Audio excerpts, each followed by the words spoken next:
Riqueza, vocês sabem, é o estoque de bens que tem valor, que toda a economia possui. Certo? Só a Folha e outros jornais é que não entendem e falam: o que é o PIB? PIB é a riqueza produzida durante o ano. Não tem importância, eles não estão dando uma aula de economia. Mas nós diríamos, diferentemente, PIB é a produção corrente de bens e serviços de um país. Riqueza é uma palavra reservada para um estoque, para um dado de balanço. A riqueza que eu tenho é um celular, um automóvel, um apartamento, uma pasta, meu vestuário, o relógio e assim por diante. Isso é o estoque. E dinheiro na carteira, e dinheiro no banco. Em macroeconomia, nós agregamos. A macroeconomia não é um modelo de equilíbrio geral, é um modelo de agregados. A produção é agregada no PIB, certo? E a riqueza nossa é agregada com a riqueza do setor privado.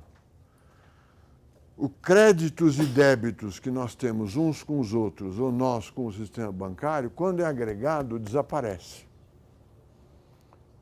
Está claro isso ou não? Se soma os nossos balanços de todos nós, brasileiros, com os balanços do setor privado, dos bancos do setor privado, tudo que a gente tem no banco e deve para o banco, cancela. E a riqueza do setor privado fica restrita a coisas reais, carros, automóveis, pontes, roupas, malas, tênis, tudo que é real, mais a moeda, que é o crédito que nós temos contra os bancos e o Tesouro Nacional.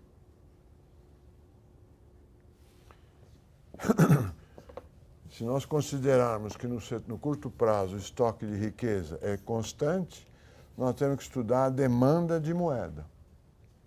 Quanto que nós vamos reter de moeda? Para os clássicos, é irracional reter moeda, a menos que se use essa moeda para financiar transações. Uma função da renda nominal. K é uma constante, PY é a renda nominal. É o produto multiplicado pelo nível geral de preços, que é a teoria quantitativa da moeda. Então, para os clássicos, a demanda de moeda é isso daí. A moeda, que talvez seja a instituição, ao lado da mercadoria, mais importante da economia capitalista, só foi incorporada à teoria da economia capitalista recentemente. Para os clássicos, a moeda não tinha espaço dentro do seu modelo. Por quê? Porque os clássicos estão estudando uma economia racional, que não se engana com figurinhas, que está interessado apenas no leite, na manteiga, no feijão, na casa, no transporte, nos bens e serviços de saúde, e não está preocupada com dinheiro. Então, a teoria clássica não tem papel para o dinheiro. Ela inclui o dinheiro com essa forma aí que é mecânica. A quantidade de moeda, ele olha para a economia capitalista e fala: olha, não é uma economia de troca, todo mundo usa dinheiro. E quanto dinheiro vai demandar? Uma função da renda nominal, do nível geral de preços, que multiplica o PIB e a renda nominal. Se os preços forem, um cafezinho for 1 centavo, a minha demanda de moeda é X. Se for R$2, que ser 2.000 centavos, a minha demanda de moeda é 2.000 vezes maior, em função dos rendas nominais. E isso não tem importância nenhuma. A teoria do dinheiro no modelo clássico de economia é enfiada dentro da teoria como se enfia uma roupa numa mala abarrotada. É a frase do Jacques Attali. Já não tem espaço para a teoria monetária, na teoria clássica. O Keynes falou: a demanda de moeda tem essa componente, mas ela depende também da liquidez, da taxa de juros nominal. Se a taxa de juros for muito alta, as pessoas, a taxa de juros nominal, as pessoas vão trabalhar com menos dinheiro, porque usando o dinheiro deixam de ganhar juros. Esse é o mundo dos anos 60, não é o mundo de hoje. Então, reter dinheiro custa o que você perde de juros. Então, a demanda de moeda é uma função da taxa de juros. Algo inaceitável para os clássicos.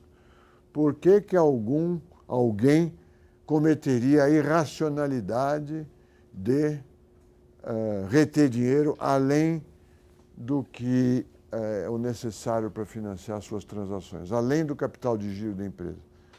Vai perder juros por quê? O Keynes introduz o risco. Ora, se eu não aplico o meu dinheiro hoje, por quê? Porque eu acho que a taxa de juros vai subir amanhã. Eu retenho o dinheiro hoje quando a taxa de juros é 10% ao ano. Se o ano que vem a taxa de juros for 20%, eu perdi os 10% este ano, mas tive um baita ganho para aplicar ano que vem. Se eu tivesse comprado um título com 10%, ano que vem esse título valeria metade, porque a taxa de juros dobrou. Entendem isso ou não? O preço de um título é função inversa da taxa de juros. Eu compro uma casa cujo aluguel é R$2.000. Ela vale, digamos, R$200.000. Vale 100% do aluguel. Amanhã há uma demanda incrível por casas de aluguel em São Paulo, o aluguel vale R$4.000, a casa vai ficar mais cara se eu quiser vender. Ela vai virar R$400.000 e não 200. O inverso também é verdadeiro. Uma casa que eu alugo hoje por 4.000, se eu vou comprar, eu vou pagar 400, 100% do aluguel, 100 vezes o aluguel.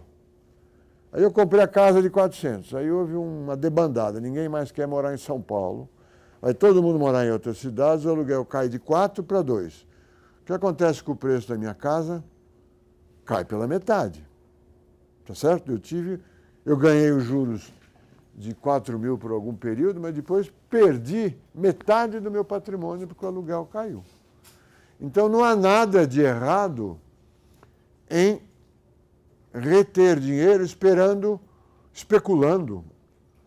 com relação à taxa de juros. Assim como não há nada de errado eu não comprar a casa hoje se eu acho que a taxa de juros vai cair, se a taxa de aluguel vai cair. Tá certo? Então essa é a demanda especulativa da moeda. Que fixa a taxa, junto com a demanda de investimento, cria um canal para o qual a liquidez, a oferta de moeda, afeta a demanda agregada. A taxa de juros vai depender da oferta de meios de pagamento, suposta constante, nesse modelo didático, que fixa a taxa de juros fixa, determina o investimento determina a demanda agregada.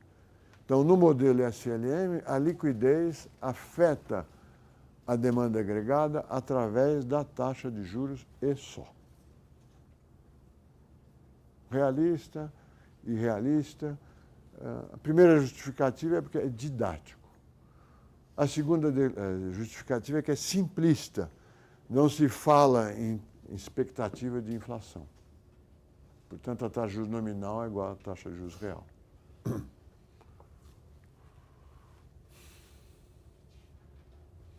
Agora vamos ver a oferta agregada.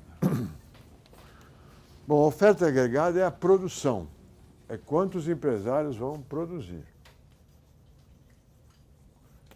Em princípio, não tem nada a ver, nenhuma relação com a oferta de meios de pagamento. Se for um modelo clássico de preços flexíveis, ou seja, preços que sobem e descem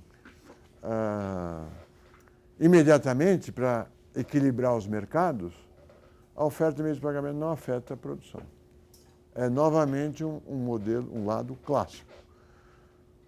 Ninguém vai produzir mais se o preço dos automóveis, o preço de um Gol for de 30.000 para 300 mil, 10 vezes mais, e o salário dos metalúrgicos for de 300 mil para 10 vezes mais, né? Para 3 mil reais por mês. Porque a relação preço do automóvel, valor do salário, ficou inalterada. Tá certo? Houve uma variação só dos valores nominais e não dos valores relativos. Então, a produção é insensível à oferta de meios de pagamento. Ela só será sensível se alguns preços não forem flexíveis. Por exemplo, se o salário nominal,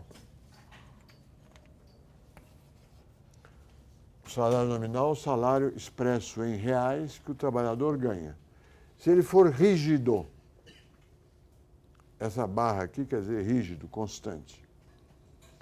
Ele pode ser rígido porque o sindicato, numa convenção de trabalhador, convenção sindical, falou, o nosso salário é R$1.000 por mês e não muda. Ele pode ser rígido porque mesmo sem o sindicato, ele é fixado uma vez por ano, não varia durante todos os meses. Ele pode ser rígido porque os trabalhadores não percebem que há inflação. Se isso for verdade, W sobre P, ou seja, o salário relativo, o preço do automóvel com relação ao nível do salário varia quando sobe, cai ou sobe, quando o nível geral de preços cai ou sobe. Se isso acontecer, a produção é sensível ao nível geral de preços. Aumenta a oferta de meios de pagamento. Aumenta a demanda agregada. Começa a haver demanda por mais automóveis, mais geladeiras, mais casas, mais roupas, mais óculos, mais relógios. Aumenta a demanda por tudo, começa a aumentar o preço de tudo, menos o do salário. Por quê? Porque o salário está fixado em contrato. Porque os trabalhadores não estão percebendo que os preços estão subindo. Porque o sindicato fixou o salário por um ano e os preços, o valor do salário não muda. Se isso acontece, eu vou contratar um metalúrgico por 300, mas ele vai produzir um automóvel, o automóvel está embaixo, né? O salário é aqui em cima. Eu contratar um metalúrgico por 300 e o Gol vai estar custando 30 mil no primeiro momento, 40 mil no segundo. Se estiver custando 40 mil e o trabalhador ganhar apenas 300, a fábrica vai contratar mais trabalhadores e vai produzir mais. Então, essa rigidez de um preço nominal do salário faz com que a oferta agregada seja sensível ao aumento do nível geral de preços e amplie a produção. Tá certo? Isso é chamado também de ilusão monetária. Os trabalhadores, nesse exemplo que eu dei de salários rígidos, são vítimas da ilusão monetária. Eles olham para o valor do salário, R$300, mas não olham para o nível geral de preços que dá o poder de compra desse salário. Tá certo? Então, a política monetária afeta a demanda agregada se mudar a taxa de juros e afeta a oferta agregada se houver uma variação, a presença de preços como o salário rígidos em termos nominais.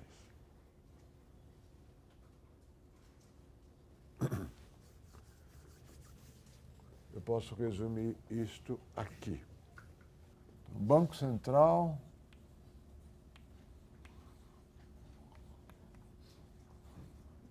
compra títulos públicos que estão na mão do setor privado, né? Compra títulos públicos das mãos do setor privado. Isso faz com que no balancete do Banco Central, aqui título público aumenta e base monetária aumenta. Ora, a oferta de meios de pagamento é igual ao multiplicador da base, que eu vou chamar de B, vezes a base. Aumenta a base, aumenta a oferta de meios de pagamento. Há mais dinheiro em circulação do que quer o público. A taxa de juros nominal, que é nesse modelo aqui, igual a real, que não há expectativa de inflação, cai. Quando a taxa de juros real cai, o que acontece? Aumenta a demanda de investimentos. Taxa de juros cai, aumenta a demanda de investimentos. Aumenta a demanda agregada. Porque os investimentos são um dos componentes da demanda agregada. A produção, a oferta agregada, pode aumentar ou não aumentar. Ela aumenta se o salário nominal for rígido.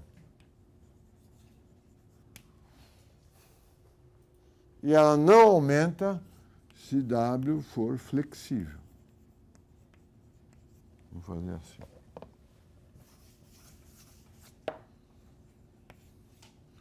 Oferta agregada aumenta se W sobre P cair. Oferta agregada fica estável se W sobre P ficar constante. Se a oferta agregada aumentar, os preços aumentam um pouco. E a oferta real de meios de pagamento aumentou mais um pouco, não tudo que foi aumentado aqui. Se a oferta agregada ficar constante, o nível geral de preços aumenta e a oferta de meios reais de pagamento fica constante. E o único resultado, o único efeito de ΔM é ΔP. Aliás, ΔM sobre M é igual a ΔP sobre P. Então, o Banco Central vai ao mercado, compra títulos, ele quer expandir o nível de atividade, ele já é um Banco Central modificado, ele não é o Banco Central do padrão ouro, ele é um Banco Central infectado pela crise de 30, pelo pensamento do Keynes, pela ação do Roosevelt, do Franklin Roosevelt. Ele resolve intervir, fazer um pecado mortal para os homens do passado anteriores à crise de 30. Ele compra títulos públicos, aumenta a base, aumenta a oferta de meios de pagamento, esperando que a taxa de juros caia, aumenta a demanda de investimento, poderia aumentar a demanda de consumo também, se houver uma restrição de liquidez ao consumo. Aumenta a demanda agregada. Vai aumentar a produção ou não? Depende. Se os trabalhadores forem traders, ou seja, forem economistas, administradores de empresas que estão olhando todo dia na tela do Bloomberg qual a expectativa de inflação e conseguem corrigir seus salários imediatamente, a oferta agregada não aumenta, o nível geral de preços aumenta, e o que o governo tentou fazer é desfeito pela inflação. O único resultado que ele obteve foi mais inflação. Se os trabalhadores são, por razões contratuais ou erros de percepção, são lentos para corrigir o salário real cai, os preços aumentam um pouco, mas a oferta real de meios de pagamento aumenta, e o efeito da política monetária foi positivo para aumentar o produto. Aqui o ΔY é zero, o produto não aumenta. Bom, então está aí a proposta do Keynes. Vamos causar alguma inflação para sair do desemprego. Essa é vamos dizer, a primeira interpretação da teoria keynesiana, didática, estática, o modelo é estático, naquele SLM não tem nenhuma letrinha T, sem a ideia de expectativas. Então, é um modelão simples, através do qual os leitores do Keynes começam a entender o que ele quer dizer, porque ele está falando uma linguagem nova. E essa é, vamos dizer, é a cartilha da nova linguagem. Ela não contempla expectativas, que é algo que os economistas vão discutir depois. Ela não contempla economia aberta, uma falha do Keynes e dos livros textos que se seguiram, talvez pelo comércio internacional ser muito pouco importante. Mas os críticos aparecem a essa teoria, os clássicos, reagindo a isso. Isso aqui é um absurdo. O Hayek, no livro que eu sugeri que vocês leiam, que é Hayek versus Keynes, está lá na London School of Economics, dizendo que essas propostas vão gerar uma série de distorções na economia. As empresas vão produzir o errado, vão produzir mais bens de consumo em vez de investir. Uma teoria complexa, baseada em microeconomia, afirmando que a intervenção do governo pela política monetária ou pela política fiscal causaria distorções que seriam um crescimento momentâneo da produção. Nós estamos nos anos 30. O desemprego nos Estados Unidos chega a 36%. Então, a deflação vai de 25 até segue 30 e vai para frente. Deflação. Então, está se procurando uma solução. A solução do Hayek é vamos esperar que isso se resolverá. A solução do Keynes é, olha, no longo prazo estaremos mortos. Primeiro, não dá para esperar. Segundo, a economia capitalista pode estar em equilíbrio com desemprego. Então, precisamos fazer algo. Política monetária e política fiscal.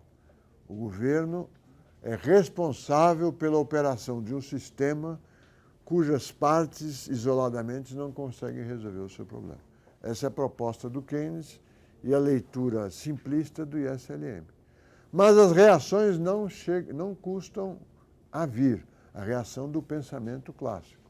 O Pigou, não é a reação mais importante, mas é a reação da época dele. O Pigou, conhece o efeito Pigou?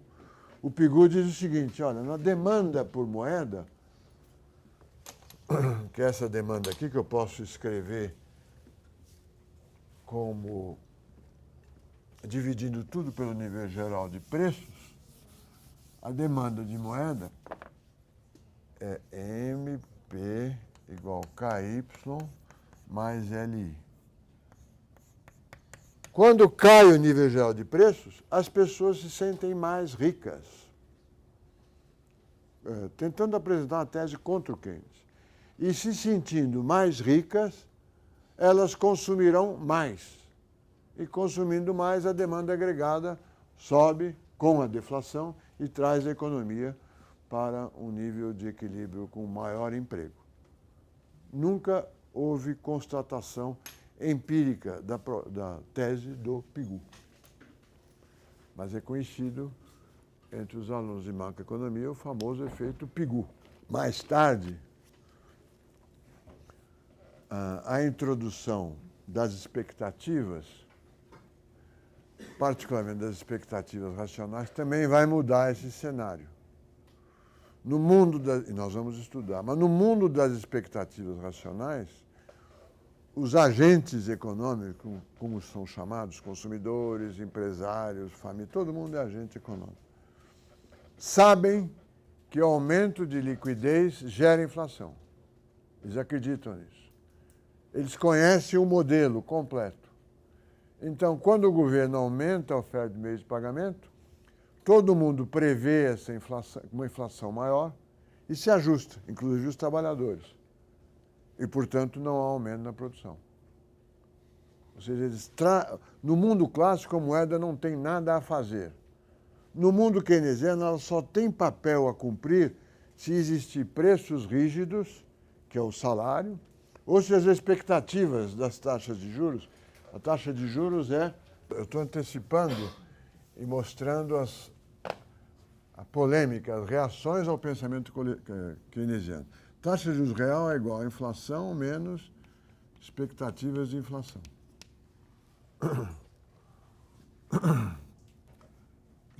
Quando essa daqui aumenta e essa daqui cai, há um grande efeito sobre as taxas de juros reais. Né? Ela vai dar inflação, a taxa de juros ele baixou, a taxa de juros real vai aumentar, um grande impacto sobre a demanda agregada. Mas, se você acredita, prevê totalmente o aumento da taxa de inflação, você pega dinheiro no curto prazo, reage positivamente à política monetária, mas você já se preocupa com a inflação, com a deterioração dos seus encaixes reais e desfaz o que foi feito antes. No modelo de expectativas racionais, não é possível mudar o curso da atividade econômica com política monetária, a menos que ela seja uma política monetária secreta, que ninguém sabe. Tá certo?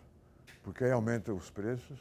A outra forma de a política monetária ser mais eficaz, para vocês entenderem bem o problema, não é muito simpática.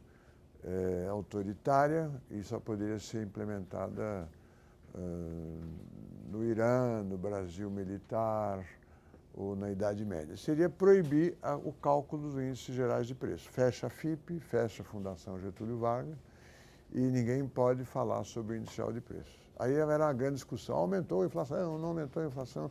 Na Argentina não fecharam, mas tem uma grande controvérsia atualmente, sobre qual a verdadeira taxa de inflação da Argentina.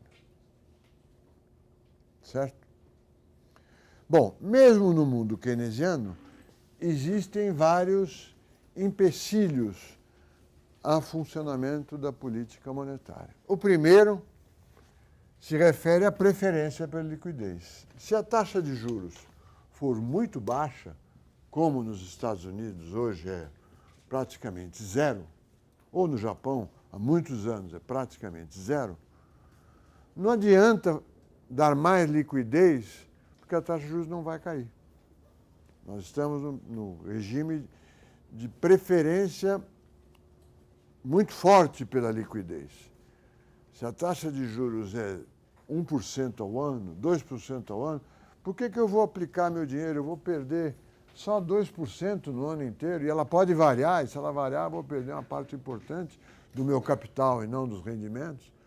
Então, não adianta ampliar a liquidez. É o caso da armadilha pela liquidez. O Japão tem taxas de juros praticamente nulas, ou muito baixas, desde a crise de especulação imobiliária de 1980.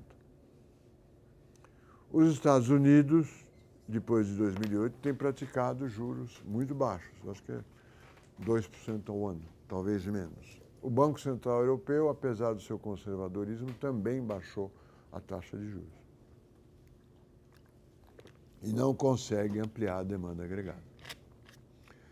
Se isso é verdade, a frase famosa é: você consegue levar o burro até a água, mas não consegue fazer ele beber. Você puxa o burro, mas não empurra ele para beber. É a frase